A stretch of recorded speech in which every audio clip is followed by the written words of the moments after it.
এখন বক্তব্য রাখবেন 24-এর গণ অভ্যুত্থানের অগ্রনায়ক, ইসলামী আন্দোলন বাংলাদেশের সংগ্রামী সিনিয়র নায়েবে আমির আলহাজ হযরত মাওলানা মুফতি সৈয়দ মোহাম্মদ ফয়জুল করিম শেখে চরমনাই।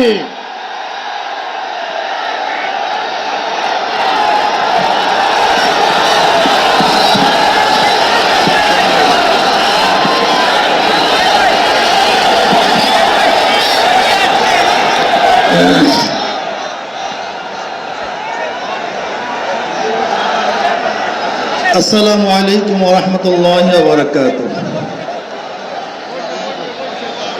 নাহমাদু ওয়া নুসাল্লি আলা রাসূলিল কারীম, আম্মা বাদ।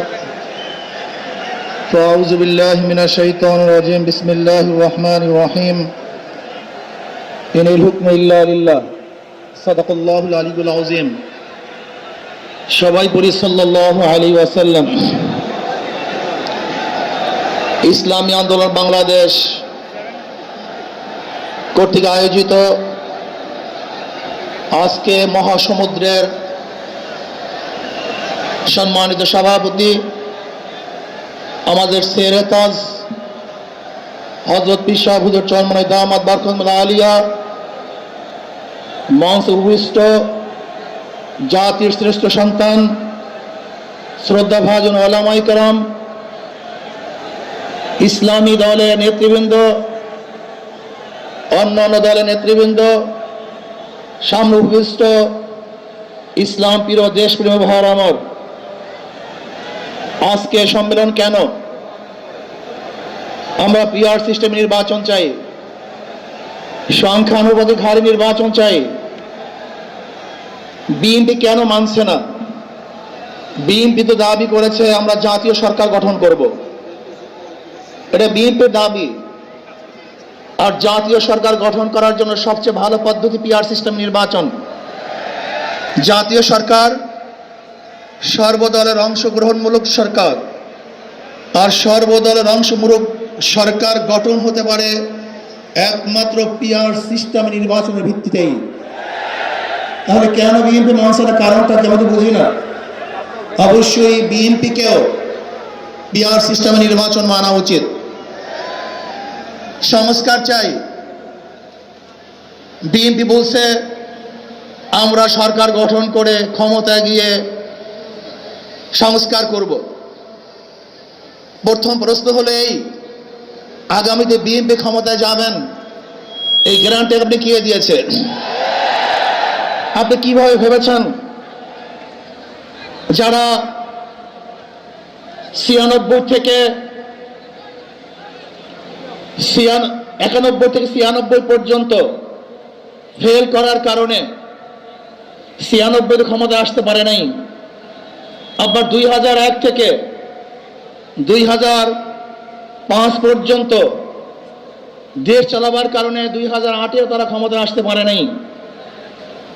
2001-এ বিএনপি ইশতেহার ঘোষণা করেছিল, সেই ইশতেহারের মধ্যে 10% বিএনপি বাস্তবায়ন করতে পারে নাই। এমনকি 2001-এ বিএনপির ইশতেহারের 1 নম্বর শর্ত তারা পালন করতে পারে নাই। আমি বিশ্বাস করি আগামীতে ক্ষমতায় কে যাবে না না যাবে আমি জানি না, কিন্তু বাংলাদেশের জনগণ কোন দুর্নীতিবাজ, চাঁদাবাজ, দখলবাজ, খুনিদেরকে আর ক্ষমতায় নিবে না। বাংলাদেশের জনগণ রক্ত দিয়েছে, জীবন দিয়েছে বাংলাদেশে চাঁদাবাজি করার জন্য নয়, খুন করার জন্য নয়, দেশকে দখল করার জন্য নয়, দুর্নীতি করার জন্য মানুষ রক্ত দেয়, জীবন দেয়। বাংলাদেশের মানুষ জীবন দিয়েছিল, মানুষ মুক্তি পাবে, শান্তি পাবে। আমার গরিব দুঃখী মানুষ ক্ষুধার্ত থাকবে না, বাংলাদেশের একজন মানুষও খোলা আকাশের নিচে থাকবে না, বাংলাদেশের একজন গরিব বস্ত্রহীন থাকবে না, আমার বাংলাদেশের কোন মানুষ গুম হবে না, খুন হবে না, বাংলাদেশের কোন ব্যবসায়ীকে চাঁদা দিতে হবে না, বাংলাদেশের প্রত্যেক নাগরিক অধিকার বাস্তবায়ন হবে, তারা শান্তিতে বসবাস করতে পারবে, নির্বিঘ্নে ঘুমাতে পারবে, আমার মা বোনরা ইজ্জত দিয়ে রাস্তায় চলাফেরা করতে পারবে। বাংলাদেশের মসজিদ থাকবে, মাদ্রাসা থাকবে, দাড়ি থাকবে, টুপি থাকবে, দাড়ি ভরে কেউ আক্রমণ করতে পারবে না, টুপিকে ছিনিয়ে কেউ নিতে পারবে না, ইসলামের বাইরে কেউ আইন পাশ করতে পারবে না। এর জন্য জীবন দিয়েছিল, রক্ত দিয়েছিল। দ্বিতীয়বার দাড়ি টানবে এই দৃশ্য দেখার জন্য মানুষ রক্ত দেয় নাই। মৌলবাদীর বিরুদ্ধে আলোক আঙ্গুল তুলবে, মোল্লা বলে গালি দিবেন, আজকে টুপি দাড়িওয়ালাদের ক্ষমতায় যেতে দেবে না, এই স্লোগান শোনার জন্য মানুষ রক্ত দেয় নাই। এই দৃশ্য দেখার জন্য বুকের তাজা রক্ত জমিনে ঢেলে দিয়ে মানুষ শাহাদাত বরণ করে নাই, বরং বাংলাদেশের মানুষ শাহাদাত বরণ করেছিল এই জাতিকে মুক্তি দেওয়ার জন্য, কোরআন ও সুন্নাহর আইন বাস্তবায়ন করার জন্য। বাংলাদেশের মানুষ ওই ভারতের গোলামি করার জন্য রক্ত দেয় নাই। বাংলাদেশের মানুষ ভারত আমাদের দেশে কর্তৃত্ব নেতৃত্ব করবে, আমেরিকা আমাদের দেশে কর্তৃত্ব নেতৃত্ব করবে, এর জন্য বাংলাদেশের মানুষ জীবন দেয় না, রক্ত দেয় নাই। বাংলাদেশের মানুষ সাধারণ, তারা নিজেরা আইন প্রণয়ন করবে, নিজেরা সংসদ পরিচালিত করবে, তারা নিজেদের পায়ে দাঁড়াবে। বাংলাদেশের মানুষ জীবন দিতে পারে কিন্তু কাউ গোলামি করতে পারে না। প্রিয় ভাইরা আমার, আমি বিশ্বাস করি আজকে মঞ্চে যারা আছেন, যদি আমরা মুনাফিকি না করি, মঞ্চে যারা আছে যদি মুনাফিকি না করি, মুখের এবং কাজের কথা যদি একসাথে থাকেন, মুখের সাথে কাজের যদি মিল থাকেন, আমি এই লক্ষ জনতার সামনে কসম করে বলতে পারি আগামীতে ক্ষমতা দেবে ইসলাম, ক্ষমতা দেবে ইসলাম, কোন সন্দেহ নাই।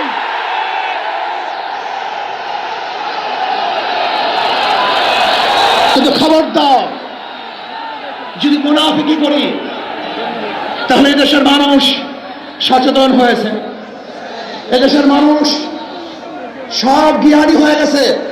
বিশ্বাস করবেন না, একজন রিক্সাওয়ালা, ঠেলাওয়ালা, কুলি মজদুরের বক্তব্য শুনলে আমরা আশ্চর্য হয়ে যাই বাংলাদেশের মানুষ কত সচেতন, তারা কত সচেতন হয়েছে।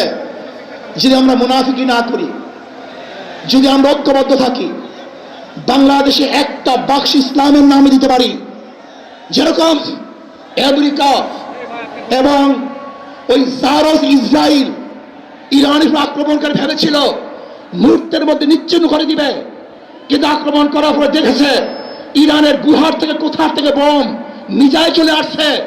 আমেরিকা এবং ইসরায়েল যেরকম অনুভব করতে পারে নাই, বাংলাদেশের বুকে যদি একটা বাক্স দেওয়া হয়, বাংলাদেশের ঘরের থেকে এমন মিসাইল বের হবে, এমন বোমা বের হবে, গোটা বাংলাদেশ থেকে, গোটা দুনিয়া থেকে ইসলামের দুশ্মনদেরকে ধ্বংস করে ফেলবে ইনশাআল্লাহ।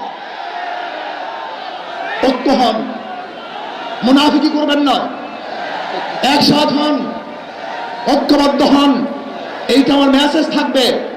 যদি ঐক্যবদ্ধ ভাবে ক্ষমতার লোভকে সংবরণ করে, আমি ক্ষমতায় যেতে চাই না, ইসলামকে ক্ষমতায় নিতে চাই।